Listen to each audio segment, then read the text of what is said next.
A Cerea per la morte della 98enne della figlia 72enne nel rogo dell'abitazione dell'anziana Luisa Ziviani. Spesso dormiva dalla mamma Carmela per starle accanto. Pochi giorni fa aveva festeggiato i 50 anni di matrimonio. Festa abusiva di Martedì Grasso, sequestrato un locale sovraffollato a Sant'Angelo di Piove di Sacco. C'erano oltre 200 giovani accalcati in una situazione di potenziale pericolo.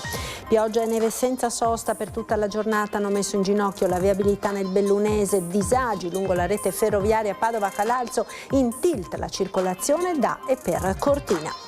Attimi di panico a Venezia poco dopo l'ora di pranzo, freno a mano non tirato, furgoncino finisce in acqua in zona Tronchetto, fortunatamente non c'era nessuno a bordo. L'attacco del consigliere regionale leghista al vice premier sul caso delle bandiere russe alle Paralimpiadi fa scoppiare una nuova tensione nel centrodestra in regione. Forza Italia compatta, il Carroccio prende le distanze. Autonomia mentre il presidente Stefani parla di storica prima volta per l'intesa votata in Consiglio dei Ministri, opposizione all'attacco e forte perplessità anche da una parte della Lega. 38 comuni al voto in Veneto alle elezioni del 24 e 25 maggio, occhi puntati soprattutto su Venezia e Castelfranco, la mappa delle urne nel Padovano, il maggior numero di amministrazioni al rinnovo. In un quotidiano argentino lo sfogo per il caso Fenice di Beatrice Venezzi, nei miei confronti solo un attacco politico, e accusa l'Italia di essere un paese maschilista. Il pattinatore vicentino e oro olimpico Davide Ghiotto sarà portabandiera alla cerimonia conclusiva di Milano Cortina a Verona. Intanto si prepara la festa per il ritorno del campione a Zovencedo e Altavilla Vicentina. Buonasera e ben ritrovati con l'edizione del Veneto dei nostri telegiornali. La cronaca in primo piano con la tragedia di Cerea nella bassa veronese, a perdere la vita nell'incendio divampato in un'abitazione madre e figlia. All'origine del rogo un probabile cortocircuito. Si prendeva cura della madre 98enne ogni giorno e, come spesso faceva, quella sera aveva deciso di passare la notte nella sua casa di Via Mori 17 a Cherubine di Cerea nella bassa veronese. In quella stessa casa madre e figlia hanno trovato la morte, uccise dal fumo di un incendio che non gli ha lasciato scampo. L'allarme, lanciato attorno alle 20 dai vicini di casa che hanno visto fuoriuscire fumo dall'abitazione, ha mobilitato vigili del fuoco, carabinieri e sanitari del 118. Un intervento rapido e massiccio che però non è bastato. All'interno dell'abitazione a 2 piani i soccorritori hanno trovato senza vita la 72enne Luisa Ziviani e la madre Carmela Dian, di 98. Oggi essere qui a pensarli e a pensare a questa tragica fine, insomma, fa male a tutta la comunità. Credevano nella famiglia, la dimostrazione era anche quella appunto del comportamento che la figlia aveva nei confronti della mamma, che nonostante fosse autosufficiente veniva tutte le sere ad accompagnarla, ad accudirla durante la notte. Insomma, non aveva patologie particolari, mi dicono, e in questo senso qua c'era solamente tanto affetto e una famiglia unita, e per questo tutta la comunità di Cerea a maggior ragione si unisce con il massimo affetto a tutti i familiari. Secondo i primi riscontri, l'incendio potrebbe essere stato innescato da un cortocircuito. Madre e figlia sarebbero decedute per intossicazione da fumo. Sui corpi non sarebbero state infatti rilevate ustioni. I pompieri hanno lavorato fino alle 2 di notte per evitare che le fiamme si propagassero alle case vicine. Una famiglia unita, spezzata da una tragedia silenziosa. Solo pochi giorni prima Luisa, che avrebbe compiuto 73 anni ad agosto, e il marito avevano festeggiato un traguardo importante, i loro 50 anni di matrimonio. Proprio il figlio della coppia sarebbe stato il primo ad arrivare in Via Mori, davanti alla casa dove fino a qualche giorno prima rideva e scherzava con mamma, papà e nonna Carmela. Proprio pochi giorni fa in Area Expo ci siamo tenuti una cerimonia pubblica e avevo avuto modo di conoscere la figlia Luisa e suo marito proprio per celebrare il 50° anniversario di matrimonio, ed era stato un momento, anche se breve, intenso e significativo per sottolineare il valore alla quale anche loro credevano della famiglia. E paura nella notte in centro storico a Bassano, evacuato un palazzo ed alcuni locali per una fuga di gas, elevato il rischio di esplosione. I livelli di gas registrati dai vigili del fuoco all'interno di questo locale di via Zaccaria Bricito erano altissimi, valori che rientrano nel range di rischio elevato di esplosione. Si è sfiorata la tragedia nella tarda serata di ieri in pieno centro storico a Bassano, a 2 passi dalle piazze.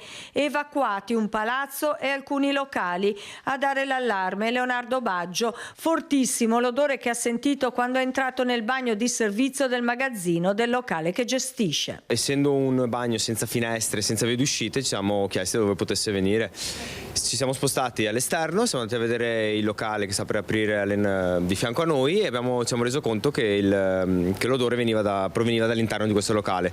Abbiamo chiamato i pompieri che tempestivamente sono arrivati nel giro di qualche minuto e hanno messo la zona in sicurezza. Sarebbe bastata una scintilla per poter far saltare in aria tutto quanto. E l'interno del nostro bagno era proprio un livello da giramento di testa, posso assicurarglielo. Avete avuto paura, timore? Paura, non sapevamo neanche noi effettivamente quanto alto potesse essere il rischio, finché loro non ci hanno detto che era meglio evacuare tutto quanto, tant'è che abbiamo evacuato il locale, gli oncini, e abbiamo dovuto fare uscire i clienti che erano all'interno e anche fare evacuare le persone che vivevano ai piani superiori del nostro magazzino e di conseguenza del locale di fianco. C'era un reale rischio di esplosione? C'era un reale rischio di esplosione. Ci possiamo ritenere fortunati, dai. Festa abusiva del martedì grasso, sequestrato a Sant'Angelo di Piove di Sacco, un locale sovraffollato. 229 persone stipate in appena 240 metri quadrati, un locale che doveva essere un circolo privato, ma di fatto era una discoteca abusiva a Sant'Angelo di Piove di Sacco. Quando i poliziotti sono entrati martedì sera verso mezzanotte, hanno trovato una festa di carnevale in corso, musica a tutto volume, suonata da un DJ e centinaia di giovani intenti a ballare sulla pista. Eventi e feste infatti venivano regolarmente pubblicizzati sui social, ma dai controlli è emerso che il locale non era in regola, mancava prima di tutto l'agibilità della struttura. La discoteca abusiva, oltre a essere sovraffollata, era anche sprovvista di uscite di sicurezza adeguate. In caso di incendio o emergenza sarebbe stato possibile unicamente uscire attraverso un'unica scala e un'unica porta di accesso, dunque il locale non era idoneo a ospitare attività danzanti o comunque eventi con la presenza di oltre 99 persone. Il presidente dell'associazione è stato denunciato per apertura abusiva di luoghi di pubblico spettacolo e trattenimento. Per lui anche una multa di 6.000 euro per gravi irregolarità. Già la scorsa settimana la polizia amministrativa aveva accertato che un organizzatore esterno aveva pubblicizzato un evento per la serata di sabato nello stesso circolo, rivolto a centinaia di giovani e adolescenti con bevande alcoliche e il pagamento di una quota di partecipazione, senza che alcuna domanda fosse stata presentata al comune. Dopo i tragici fatti di Cramontanà, il prefetto di Padova ha intensificato i controlli nei locali della provincia con multe salate per chi non rispetta le norme di sicurezza. Ed ora il maltempo, pioggia e neve senza sosta hanno messo in forte disagio la viabilità nel Bellunese, disagi lungo la rete ferroviaria Padova-Calalzo e in tilt la circolazione da e per Cortina. Traffico in tilt per la nevicata che della scorsa notte ha dapprima interessato la parte alta della provincia di Belluno, poi si è spostata in Val Belluna e fino a tutto il Feltrino, causando disagi anche alla circolazione ferroviaria tra Busche e Santa Giustina. Rete ferroviaria italiana ha interrotto la linea Padova-Calalzo e ha messo a disposizione dei viaggiatori bus sostitutivi. Ma i problemi maggiori si sono avuti lungo la 51 di Alemagna e nella maggioranza dei casi sono stati provocati da mezzi non attrezzati, sfuggiti ai filtraggi delle forze dell'ordine, specie sulle strade provinciali. L'ANAS ha sperimentato un nuovo sistema di monitoraggio avanzato a supporto dei trattamenti antighiaccio, un pick-up dotato di sensori in grado di rilevare in tempo reale i parametri della pavimentazione dell'ambiente, tra questi la temperatura dell'asfalto, la temperatura dell'aria, presenza di umidità, stato del trattamento antigelo e livelli di salinità residua sulla carreggiata. Ha funzionato il dispositivo rafforzato per il periodo dei Giochi Olimpici, pur se a Cortina, come detto spesso per mancanza di dotazioni invernali si sono visti numerosi mezzi bloccati e il traffico in paese ne ha fatto le spese, tanto da costringere l'organizzazione dei giochi a ritardare l'inizio delle partite di curling. Per le prossime ore la quota neve è prevista in rialzo, fiocchi di neve potranno scendere anche nella notte a ridosso delle creste di confine, ma senza ulteriori accumuli. Da venerdì, salvo residua nuvolosità, le condizioni meteo avvolgeranno al bello con forte rialzo delle temperature a partire da domenica.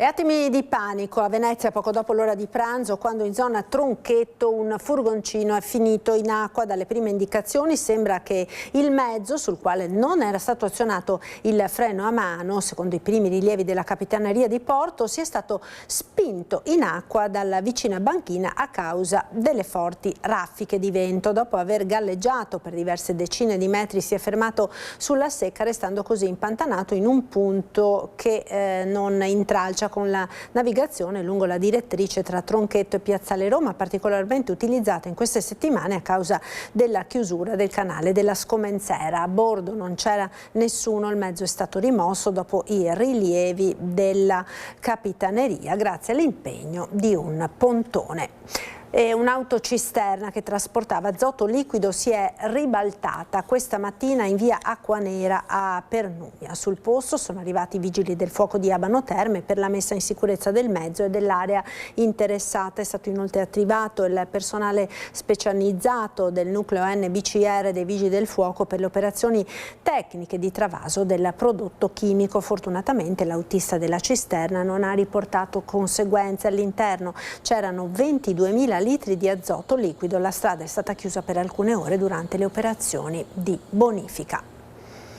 Ancora cronaca da Bassano del Grappa, i ladri arrivano in treno ma vengono scoperti e identificati grazie al sistema di videosorveglianza a bordo dei treni regionali. A tradirli alla fine è stata la multa presa per non aver comprato i biglietti del treno, ma non solo. Fondamentali sono state anche le immagini del sistema di videosorveglianza installato all'interno dei convogli regionali. Sono stati identificati così i responsabili di un furto messo a segno ai danni dell'Origin, il noto locale di Piazza Libertà a Bassano, un bottino da 500 euro in contanti rubati dal registratore di cassa. Da qui sono partite le indagini degli agenti del settore anticrimine del commissariato di polizia che hanno analizzato le registrazioni delle telecamere e dei sistemi di sicurezza della città, riscontrando che i 3 autori del colpo erano arrivati in treno e ripartiti subito dopo il furto. Dalle riprese degli impianti montati a bordo del regionale è emerso che il gruppetto era stato sanzionato perché senza ticket e grazie ai verbali di accertamento è stato possibile risalire ai loro nomi e cognomi. Si tratta di 3 cittadini romeni di 25, 26 e 31 anni, senza fissa dimora, disoccupati, con precedenti per furti all'interno di negozi, bar e ristoranti e già colpiti da foglio di via obbligatorio dal comune di Lodi. Ora dovranno rispondere anche dell'accusa di furto aggravato per il colpo messo a segno all'interno del locale bassanese. Ed ora la notizia di una tragedia. Un noto imprenditore di Nova è stato trovato morto in una stanza d'albergo in Florida. L'ultima telefonata ai familiari, rientro in hotel, non mi sento bene, poi più nulla, niente messaggi, nessuna risposta alle chiamate. È stato trovato senza vita nella sua camera di albergo a Orlando, in Florida, Marco Zaminato, 44enne di Nove, manager e titolare dell'azienda di arredo bagno AET. Zaminato era arrivato negli Stati Uniti per lavoro per partecipare al Salone dell'Industria della Cucina e del Bagno. Lunedì sera aveva avvertito un po' di malessere, tanto da decidere di tornare in hotel. A dare l'allarme sono stati i familiari che per ore hanno provato inutilmente a contattarlo. Marco Zaminato sarebbe stato stroncato da un infarto. In Florida in queste ore sono arrivate la compagna Anna e la sorella Silvia per il riconoscimento della salma e per espletare le pratiche di rimpatrio. Il novese lascia la compagna e 2 bambini in tenera età. La notizia della scomparsa del manager si è sparsa velocemente in tutto il territorio bassanese, dove Marco Zaminato era molto conosciuto e stimato. La politica ora, il consigliere regionale leghista Valde Gamberi all'attacco del ministro degli esteri Tajani, contrario all'esposizione delle bandiere russe e bielorusse alle Paralimpiadi. Mi vergogno di lei, signor Ministro, mi vergogno di una politica che usa lo sport per mandare segnali ideologici. E ancora una volta il leghista Stefano Valde Gamberi a scatenare una bufera con le sue dichiarazioni, soprattutto perché nel mirino finisce questa volta un esponente di un partito alleato, il leader di Forza Italia e numero 1 della Farnesina, Antonio Tajani, colpevole agli occhi di Valde Gamberi di essere contrario alla partecipazione alle Paralimpiadi, con bandiere e inni, degli atleti russi e bielorussi e al rilascio di visti ai loro accompagnatori. Immediata la reazione del gruppo consigliare regionale di Forza Italia, che chiede al partito di Salvini di prendere le distanze dal suo rappresentante Alferro Fini, ma Valde Gamberi non arretra di un passo e quel vergogna rivolto a Tajani non se lo rimangia. Sono pesanti le sue considerazioni, quelle italiane sono pesanti, che da ministro che dovrebbe conciliare, cercare amicizia tra i popoli, che getta fratture a che pro? Per seminare la pace, non di certo, probabilmente è un ottimo modo per seminare conflitto, divisione e odio tra i popoli e quindi tutte le premesse che portano alle guerre. Trasformare la cultura, i giochi olimpici in uno strumento di geopolitica, di divisione politica è un grave errore strategico per il nostro paese. Mi vergogno ancora, lo ripeto, mi vergogno che Tajani dia questa interpretazione. Peggio ancora se la questione riguarda gli atleti che si accingono a disputare le Paralimpiadi, sottolinea Valde Gamberi. Toni inaccettabili per Forza Italia, che attraverso il suo capogruppo Alberto Bozza e i consiglieri Jacopo Maltauro e Mirko Patron parla di attacco violento e scomposto e di demagogia da due soldi. Quello che non deve fare Valde Gamberi è usare anche la posizione degli atleti disabili per strumentalizzare in maniera becera, e io credo che si dovrebbe scusare, noi crediamo che si dovrebbe scusare, ci auguriamo che la Lega prenda le distanze in considerazione del fatto che è una forza di governo non solo a livello regionale ma anche a livello nazionale. Il governo del centrodestra ha le idee chiare da che parte stare, certamente con l'Ucraina e dalla parte dell'aggredito. Questo non può significare certamente evitare che atleti di qualsiasi nazione partecipino a una competizione sportiva, ma altra cosa è utilizzare un palco internazionale per esporre bandiere ed espressioni identitarie, oggi purtroppo significato di un paese che non sta dialogando con il nostro continente, con l'Unione Europea, con il nostro paese. Autonomia, mentre il presidente del Veneto Stefani parla di storica prima volta per l'intesa votata in Consiglio dei Ministri, opposizioni all'attacco e forte perplessità anche da parte della Lega.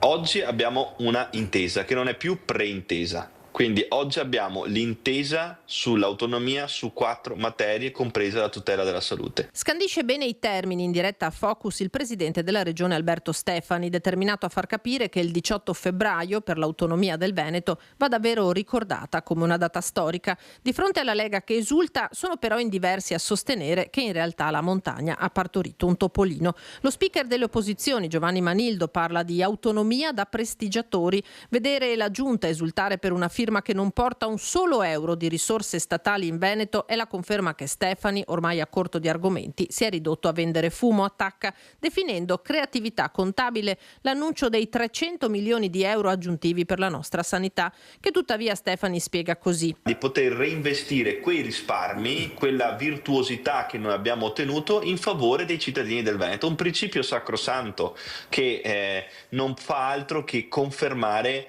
il nostro principio di autonomia, cioè l'assunzione di una responsabilità. Le 4 materie contenute nell'intesa di governo non sono affatto marginali, rincara il presidente. Poter reinvestire i risparmi che fa, poter avere un vantaggio dalla virtuosità che ha, poter essere in prima linea nelle emergenze, poter promuovere e integrare i fondi di previdenza complementare integrativa, poter garantire la contrattualizzazione e il miglioramento dei contratti per quanto riguarda il personale sanitario regionale e soprattutto garantire ancora una volta vicinanza nei confronti del territorio, perché Questo è il modello che noi abbiamo in testa. Per Manildo la realtà è che su scuola, trasporti e infrastrutture, dove servirebbero i LEP e i soldi dello Stato, siamo ancora a zero. Di finta autonomia parla Davide Lovat di Resistere Veneto, accusando Stefani di vendere ai veneti soltanto cinici slogan.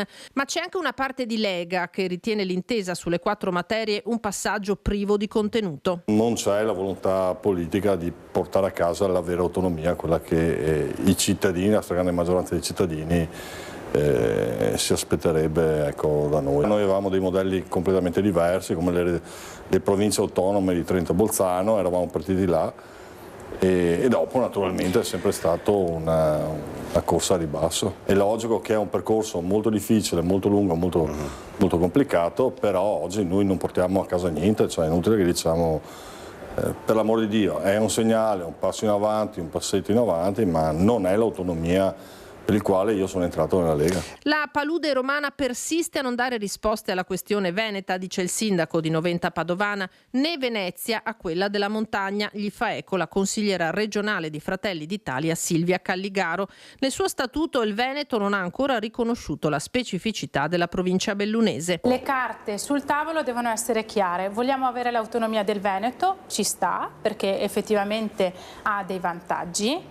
Dall'altra parte però riempiamo di contenuti quello che abbiamo messo nello Statuto del Veneto e anche in una legge specifica. Sono 38 i comuni veneti chiamati alle urne il 24 e 25 maggio prossimi, 7 i comuni sopra i 15.000 abitanti e 31 sotto. Per i primi l'eventuale ballottaggio è previsto il 7 e 8 giugno. 24 e 25 maggio il Ministero dell'Interno ha individuato le date della tornata elettorale per le amministrative di primavera. 38 in Veneto i comuni chiamati a votare per il rinnovo del sindaco e del consiglio comunale. Tra le sfide spicca Venezia, unico capoluogo di provincia al voto, per il quale, assieme ad altri 6 comuni che superano i 15.000 abitanti, è previsto l'eventuale turno di ballottaggio il 7 e l'8 giugno se uno dei candidati non raggiungerà il 50% più uno delle preferenze. Nel veneziano andranno al voto anche Cavallino Treporti e Torre di Mosto. In provincia di Treviso l'altro grande comune al voto, Castelfranco Veneto, cui si aggiungono Silea, Ponte di Piave, Chiarano, Spresiano e Vidor. In provincia di Padova al voto il maggior numero di comuni, 11, sono Albignasego e Monselice, che potrebbero andare al secondo turno, e poi Anguillara Veneta, Bovolenta, Campodarsego, Carmignano di Brenta, Casale di Scodosia, Castelbaldo, Due Carrare, Pernumia, Sant'Angelo di Piove di Sacco. Nel Vicentino le sfide ad Arzignano e Lonigo, che potrebbero andare a ballottaggio, e poi Albettone, Arcugnano, Cogollo del Cengio, Malo, Posina e Recoaro Terme. Nel bellunese alle urne i comuni cadorini di Borca, Cibiana, Valle, Vodo, Zoppè e Inagordino, Colle Santa Lucia e Gosaldo. 2 le sfide nel veronese a San Bonifacio, con possibilità di ballottaggio, e Colognola ai Colli. Infine Villa Dose, unico comune del Rodigino che andrà al voto. Quella del 2026 sarà una primavera densa di appuntamenti elettorali. Oltre alle amministrative si voterà infatti per il referendum sulla giustizia il 22 e 23 marzo e negli stessi giorni i cittadini dei collegi uninominale 1 di Rovigo e uninominale di Selvazzano Dentro dovranno mettere nell'urna anche la scheda per eleggere i 2 deputati che andranno a prendere il posto di Alberto Stefani, eletto presidente della regione, e Massimo Bitonci, nominato assessore nella giunta regionale. Caso Fenice, intervista di Beatrice Venezzi ad un quotidiano argentino in cui spiega il suo punto di vista sulla polemica che la riguarda. Nei miei confronti solo un attacco politico, dice, e accusa l'Italia di essere un paese maschilista. Nuove polemiche attorno alla nomina di Beatrice Venezzi come futura direttrice musicale del Teatro La Fenice di Venezia. In un'intervista al quotidiano argentino Clarín, la direttrice d'orchestra ha parlato delle critiche ricevute in Italia, definendole legate a una questione politica e al clima elettorale in Veneto. Sono nel mezzo di un attacco al governo, ha dichiarato, unito al fattore delle elezioni. Inoltre attaccano una lavoratrice, una donna. In Italia c'è molto sessismo. Venezia entrerà ufficialmente in carica a ottobre e respinge le accuse di nomina politica. Sulle contestazioni interne al teatro, dove orchestre e sindacati hanno espresso perplessità, sottolinea la necessità di rinnovamento. Venezia ha bisogno di attrarre nuovo pubblico, gli attuali abbonati hanno più di 80 anni, se non innoviamo nell'arte i teatri diventeranno musei, ha detto. Nella stessa intervista Venezia ha ricordato con entusiasmo la sua esperienza al Teatro Colón di Buenos Aires, dove racconta orchestre e coro avrebbero chiesto a gran voce la sua permanenza dopo una produzione di Turandot, dichiarazioni che riaccendono il dibattito sul futuro della Fenice e sul rapporto tra cultura e politica. Olimpiadi, il pattinatore vicentino Davide Ghiotto sarà portabandiera alla cerimonia conclusiva dei Giochi Olimpici Invernali. Intanto il paese in cui vive, Zovencedo, è atteso per i festeggiamenti e ad Altavilla Vicentina, comune d'origine, lunedì gli sarà donata una targa di riconoscimento. Negli ultimi giorni la mia Olimpiade ha avuto una svolta, finirò in bellezza e non posso che esserne contento. Sono le parole del vicentino Davide Ghiotto, medaglia d'oro nell'inseguimento uomini del pattinaggio di velocità, arrivata dopo il mancato podio nei 10.000 metri, che ha espresso la sua immensa emozione per essere stato scelto con Lisa Vittozzi come portabandiera dell'Italia alla cerimonia di chiusura dei Giochi Olimpici Invernali di Milano Cortina, che si terrà domenica sera all'Arena di Verona. Pattinatore che al suo rientro a casa dovrà districarsi tra i festeggiamenti a Zovencedo, dove abita, e ad Altavilla Vicentina, di cui è originario, dove è atteso da cittadini e dall'amministrazione già lunedì per una cerimonia aperta a chiunque voglia festeggiare il campione classe 1993, dove gli sarà consegnata una targa di riconoscimento. Il 23 febbraio presso la sala consigliare del comune di Altavilla Vicentina alle ore 19 consegneremo a lui una targa commemorativa del suo enorme traguardo che ha portato sulla vetta del mondo il nostro comune e il nostro paese. Ed è tutto per l'edizione del Veneto dei nostri notiziari. Dopo la sigla, il meteo. Buon proseguimento con Antenna 3.